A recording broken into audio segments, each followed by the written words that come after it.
বোলপুরে পুলিশের পোশাক পরে দাদাগিরি, নেশাগ্রস্ত অবস্থায় ধরা পড়ল দুই ব্যক্তি। বোলপুর মহকুমা হাসপাতালের সংলগ্ন এলাকায় পুলিশের উর্দি পরেই দাদাগিরি করতে গিয়ে সাধারণ মানুষের হাতে ধরা পড়লেন দুই ব্যক্তি।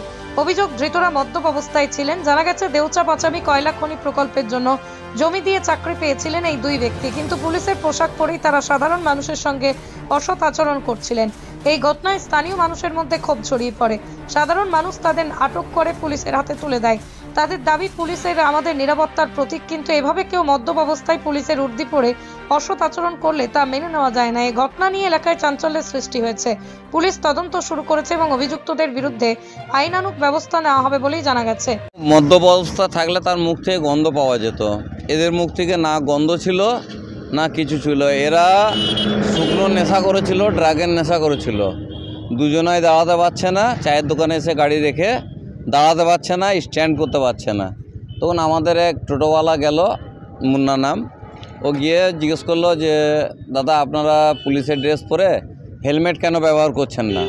আপনারা যে আমাদেরকে হেলমেট ধরে ফাইন নেন, আপনারা হেলমেট কেন, আপনার হেলমেট কোথায়? তো ও একটু নেশাখোর হয়ে যেরকম উত্তেজিত হয়ে বলে সেরকমভাবে ও জবাব দিল। তখন আমি গিয়ে চায়ের দোকান থেকে বেরিয়ে গিয়ে আইডি কার্ডটা শো করতে বললাম, তোমার আইডি কার্ড দেখি। তো বলছে আইডি কার্ড আনতে ভুলে গেছি। তারপরে দৌড়ে পালিয়ে যেতে যাচ্ছে। তো যে ওর দাঁড়াতে পারছে না, এত খেয়েছে, দাঁড়াতে পারছে না। লোকজন জড়ো হয়ে গেল, দুবার থানায় ফোন করা হয়েছে। ম্যাডাম বললেন গাড়ি পাঠাচ্ছি। কোন থানা ছিল? এখন তো নানুর থানা বলছে, হ্যাঁ, কখনো বলছে সিউড়ি। তো এখানে কয়েকজনে এলো, এরা বলছে কি কয়লার পুলিশ হ্যান ত্যান বলে ওদেরকে।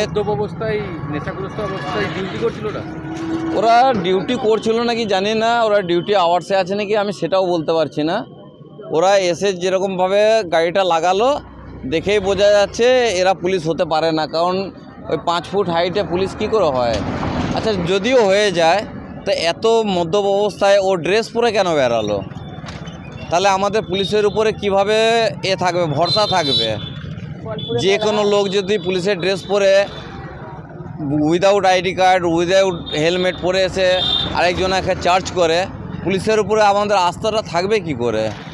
আমরা চাই যেন পুলিশের উপরে আমরা ভরসা করতে পারি, তারা আমাদের রক্ষক, সেটা যেন আমরা অনুভব করতে পারি যে আমাদের পিছনে পুলিশ আছে। কিছু হলে আমরা ফোন করলে যেন আমরা সেফটি পাই, সিকিউরিটি পাই। আমি আমার কাছে এইটুকুই অনুরোধ, আর কিছু না। আমার নাম উইলিয়াম দাস, আমার গোলকালার সামনে বাড়ি।